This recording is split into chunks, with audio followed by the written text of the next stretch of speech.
Hingga saat ini Anda masih nikmati Bincang Pagi 1062 Radio Sangkakala.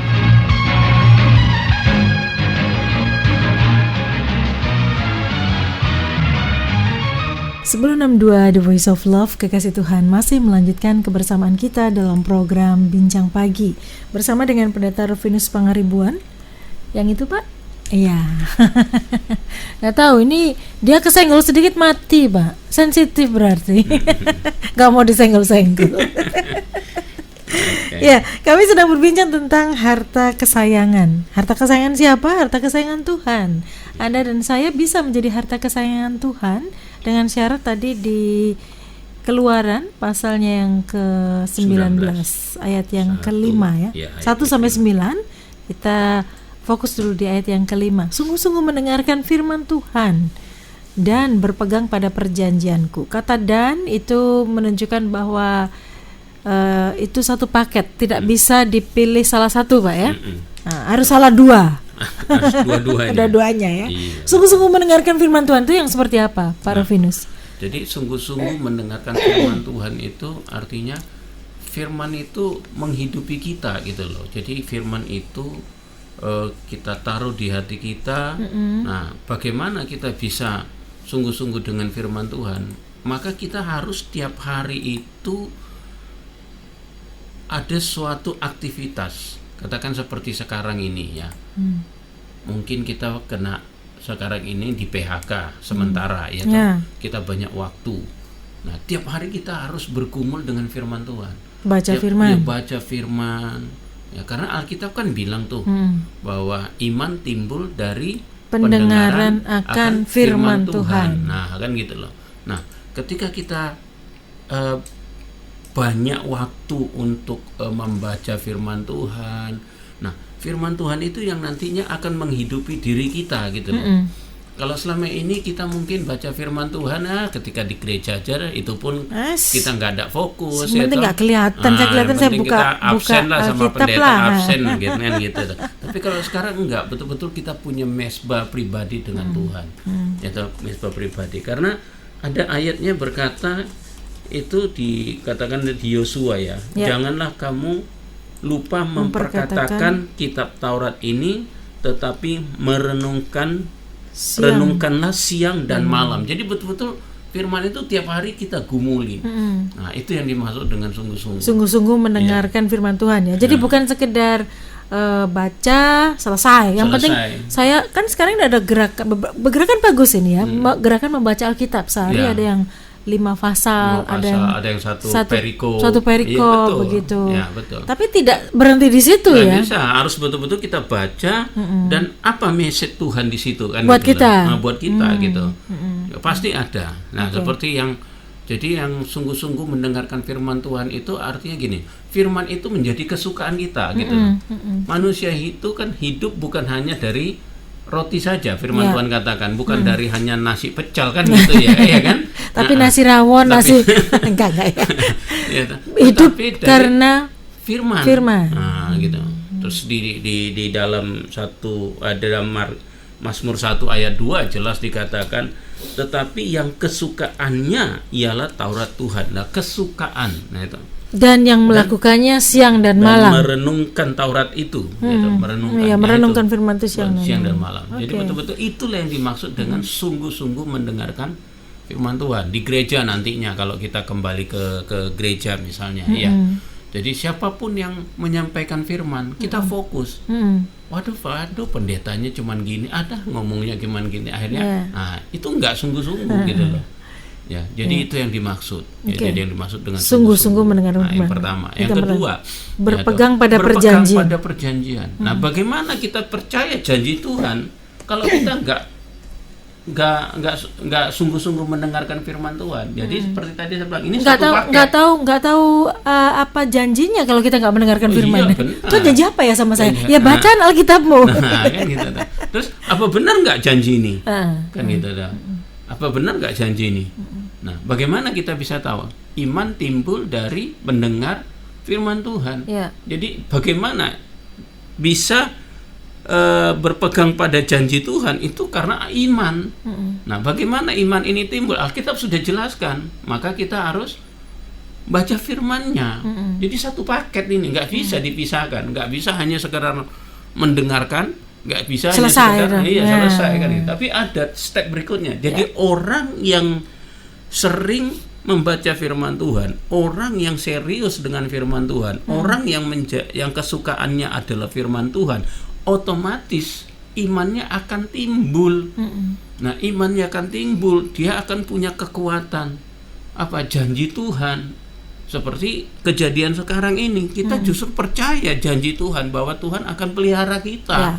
Apapun situasi kondisi hari ini, kalau kita percaya dengan firman Tuhan, berpegang pada perjanjiannya, jelas kita nggak usah khawatir. Pak, ada banyak ribuan janji dalam firman Tuhan. Ada lebih dari 360 janji Tuhan. Nah, itu dia. Nah, pegang aja satu per hari, selesai. Kalau saya gitu. Lah bagaimana kita bisa pegang janji Tuhan itu?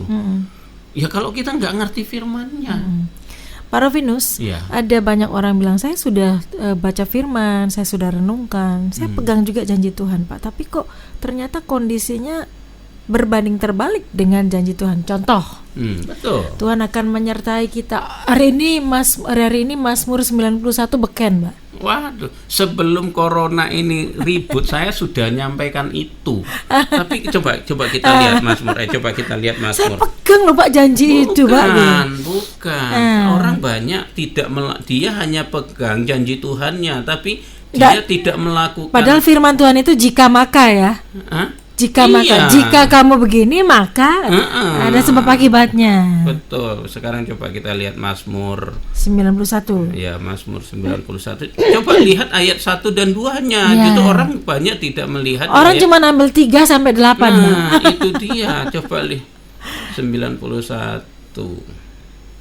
Ya. Nah, coba lihat. Sama seperti yang saya firman. Orang yang duduk dalam lindungan yang maha tinggi. Duduk loh. Jadi orang yang banyak duduk di hadapan Tuhan dan bermalam dalam naungan yang maha kudus. Bermalam, itu lihat, bermalam dalam naungan yang maha kudus. Jadi orang banyak waktu duduk di kaki Tuhan. Banyak merenungkan firman Tuhan. Gitu loh. Oke, jadi itu syaratnya. Syaratnya sama seperti ini kan. Maka Tuhan bilang akan berkata tempat perlindunganku dan kubu pertahananku Allah yang kupercaya. Bagaimana kita bisa menaruh Allah itu tempat perlindungan kita kalau kita nggak lakukan yang ayat pertama gitu loh. Iya toh, sama seperti kembali ke bacaan kita hari ini. Bagaimana kita bisa menjadi harta kesayangan Tuhan kalau kita nggak pernah serius dengan firman Tuhan, kalau kita nggak pernah percaya sungguh-sungguh akan janji Tuhan. Gitu loh. Nah, jadi dua hal itu yang harus kita pegang, yaitu serius dengan firman Tuhan. Yang kedua, kita percaya. Karena apa? Iman kita pasti akan timbul. Akibatnya kita menjadi harta kesayangan Tuhan. Nah, setelah menjadi harta kesayangan Tuhan, apa dong yang kita dapat? Kita dapat apa gitu? Itu yang penting. Karena orang dengar harta itu langsung bayangannya begini loh, Pak. Saya jadi kaya. Saya diberkati berlimpah-limpah. Saya nggak pernah sakit, nggak pernah kekurangan. Apakah seperti itu yang dimaksud yang kita dapatkan ketika kita menjadi harta kesayangan Tuhan? Kita berpegang pada firman Tuhan. Coba kita lihat, ya toh. Kita lihat dari bacaan ayat yang ke-9. Ayat 9. Kita lompat ayat 9 dulu. Gitu. Berfirmanlah Tuhan kepada Musa, sesungguhnya aku akan datang kepadamu dalam awan yang tebal dengan maksud supaya dapat didengar oleh bangsa itu apabila aku berbicara dengan engkau, dan juga supaya mereka senantiasa percaya kepadamu. Lalu Musa memberitahukan perkataan bangsa itu. Coba garis bawahi, aku akan datang kepadamu. Ya. Kita naik ke ayat yang keempat. Naik ayat yang keempat. Kamu sendiri telah melihat apa yang kulakukan kepada orang Mesir dan bagaimana aku telah mendukung, garis bawahi kata mendukung. Tadi yang ayat 9, aku akan datang. Mendukung kamu di atas sayap Raja Wali dan membawa kamu kepadaku.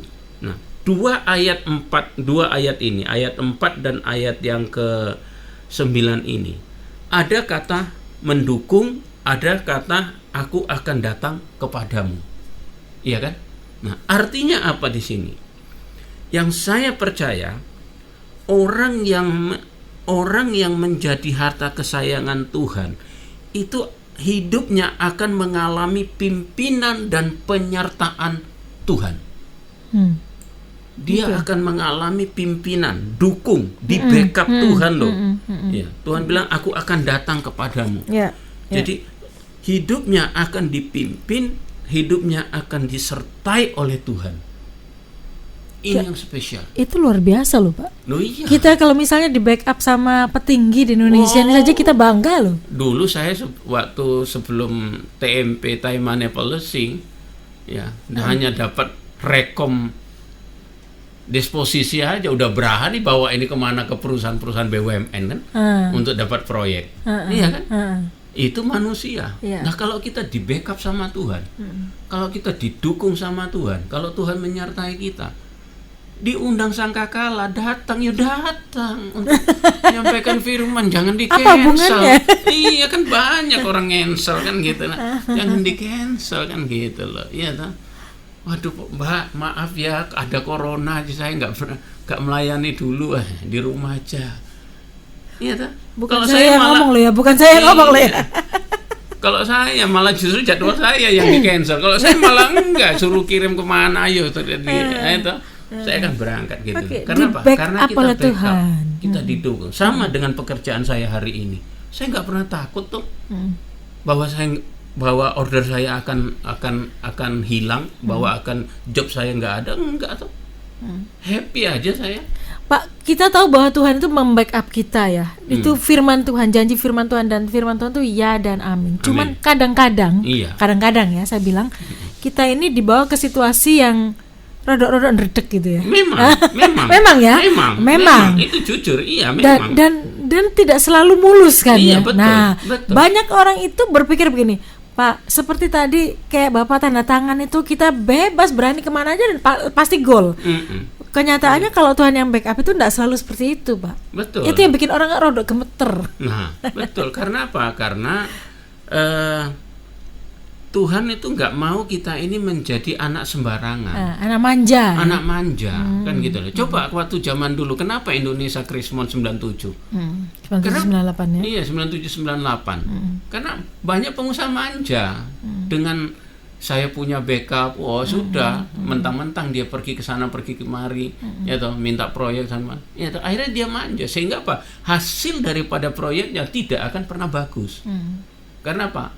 Toh kan saya nanti di backup, kalau nanti ada komplain apa-apa ya tinggal saya telepon aja dia kan gitu. Nah, tapi kalau kita enggak, justru di hadapan Tuhan kita ini bukan anak manja. Kita ini mau, Tuhan inginkan kita ini adalah pribadi-pribadi yang tangguh. Nah, untuk menjadi pribadi yang tangguh ya tentu seperti tadi dibilang, ya kita harus melewati. Ya kadang-kadang kita mengalami onak dan duri, gitu. Satu masalah belum selesai, yang satu muncul lagi, yang ini belum selesai muncul lagi. Sak rombongan lagi. Sak rombongnya. Tapi justru lewat itu membuat kita akhirnya tangguh. Justru karena saya pernah mengalami situasi yang lebih sulit dari yang sekarang ini. Itu yang membuat saya. Jadi situasi yang sekarang itu jadi lebih ringan. Oke, jadi perlu kita ingat bahwa backup dari Tuhan bukan berarti semuanya akan berjalan baik-baik saja, tetapi yang jelas justru kita tidak akan terjatuh, kita tidak akan terkapar, ya toh, kita tidak punya pengharapan sampai kita nggak bisa makan, nggak mungkin. Oke. Selain di backup Tuhan, apa yang kita dapatkan kalau kita jadi harta kesayangan Tuhan? Nah, yang kedua, coba lihat ayat yang ke-6-nya. Kamu akan menjadi bagiku kerajaan imam dan bangsa yang kudus. Inilah semuanya firman Tuhan yang harus kau katakan kepada orang Israel. Kamu akan Ya, tadi kan di awal 5 kan maka Ya, kamu ya, akan menjadi harta kesayanganku ya toh. Terus lihat ayat yang ke-6-nya, kamu akan loh. Jadi akan. Jadi ada sebab akibat tadi itu.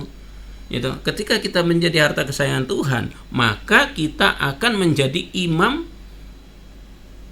gitu, kerajaan imam bangsa yang kudus. Nah, Maksudnya seperti apa? maksudnya adalah kita akan menjadi alat Tuhan.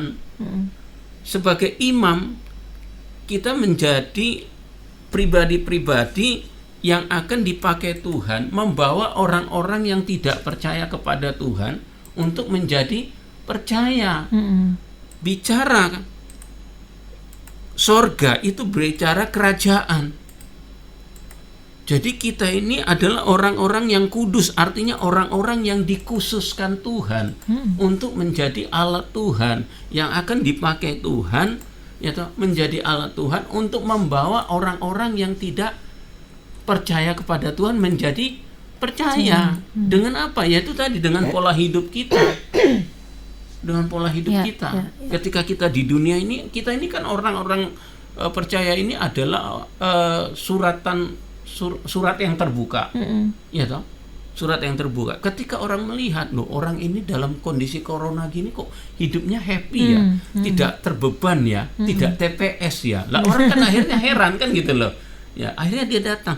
Loh, Pak Rufinus kok kelihatannya kok enjoy banget ya. Nah, baru kita sampaikan. Nah, inilah yang dimaksud kita akan menjadi alat di tangan Tuhan. Jadi bukan hanya kita di backup sama Tuhan, bukan hanya Tuhan menyertai kita, tapi Tuhan juga akan pakai kita menjadi alatnya. Kita akan dikuduskan, artinya dikhususkan. Ya toh. Jadi orang-orang tertentu. Ini bicara orang-orang tertentu loh. Dikhususkan itu berarti orang-orang tertentu menjadi alat Tuhan. Kalau kita tidak pernah dilatih, tidak pernah melewati tantangan, training, kita mau cerita apa sama orang? Betul, mau cerita apa kan gitu loh. Sama seperti mengapa saya bisa bicara sekarang begini, karena saya pernah mengalaminya. 97 sampai 98 itu Krismon. Saya mengalaminya. Ketika 97-98 saya belum di dalam Tuhan. Iya toh? Saya mengalami kegoncangan ekonomi itu, justru saya hancur-hancuran gitu loh. Nah, tapi lewat itulah momen dipakai Tuhan, saya akhirnya kembali. Ya gitu loh, kembali. Nah, jadi kepada kita semua kekasih-kekasih Tuhan, pendengar Radio Sangkakala, ya. Lihat, ini adalah satu momen yang nantinya dipakai Tuhan dalam hidupmu. Ketika hari ini engkau mau mengambil satu keputusan bahwa mulai hari ini aku mau menjadi harta kesayangannya Tuhan. Ya, bagaimana caranya? Aku mau serius sekarang sama Tuhan, nggak main-main lagi, nggak asal-asalan aja. Jangan Tuhan itu dipakai kayak main layangan itu loh. Nah, sekarang ini kan kayak ban serep, Pak. Kan, butuh baru dipanggil. Nah, itu dia tuh layangan tuh waya mau ditarik, nggak butuh dilur kan gitu loh. Ya toh. Nah, itu dia. Nah, jadi yang pertama ketika kita mengalami menjadi satu pribadi harta kesayangan Tuhan, maka Tuhan akan membackup kita, Tuhan akan menyertai kita. Ya. Dan kita akan menjadi alatnya. Diatur. Oh, enak wis. Ya toh? Ya. Dan kekasih Tuhan, kalau Anda dan saya menjadi harta kesayangan Tuhan, masih ada satu lagi yang akan kita dapatkan. Apa itu? Sabar. Kami akan perbincangkan sesaat lagi.